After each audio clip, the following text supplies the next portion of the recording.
When evaluating automatic screen printing machines, I think a lot of time needs to be spent in the quartz flash and how it integrates with the machine.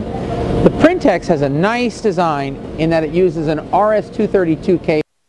The cable can be found anywhere in the world, so if the cable becomes damaged for any reason, it's readily available. I think one of the smart ideas that they have is they're not using these screws to actually mount it. So when you plug it into the print head, it plugs in and there's enough surface tension to hold it. But if you were to pull the flash out, it would literally just yank the plug out of the side of the head without damaging anything. The machine is able to detect the flashes as soon as you plug it in. So there's no reason to go into the control and have to tell it, okay, I'm a print head, okay, now I'm a flash. So it's completely integrated. And this cable communicates here with the electronics. So the machine is able to control a lot of the functions of the flash, and that integration takes place.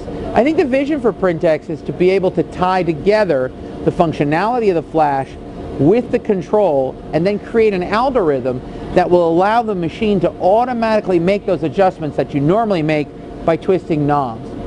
The control itself has obviously zone control, so you can control the different zones for small, medium, and large printing. You can also control the time as well as the power intensity. So when we look at flashing, it's nice to be able to control the power intensity during the index and be able to control the power intensity when the garment or the substrate arrives at the flash. And so you have independent time in both movements and you have independent power intensity. With quartz flashing, superior electronics is important, and having communication cables really matter when you integrate it between the flash and the machine. But we also want to look at the mechanics, because the mechanical design of a flash can really be a deciding factor for you and your business.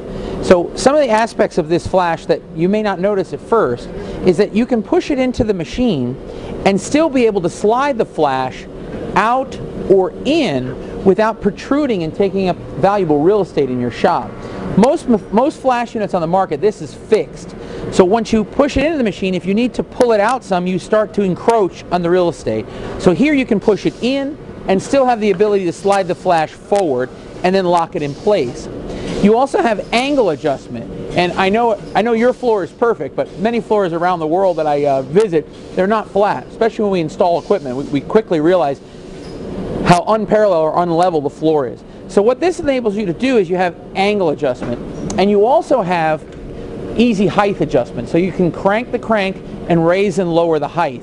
So it's time, it's intensity of the bulbs, height, angle. If you're printing a hoodie, as an example, you may want to raise the flash and tilt it forward so you don't scorch. So make sure you're looking at the mechanics of the flash and how it interfaces with the machine electronically and mechanically in your workspace.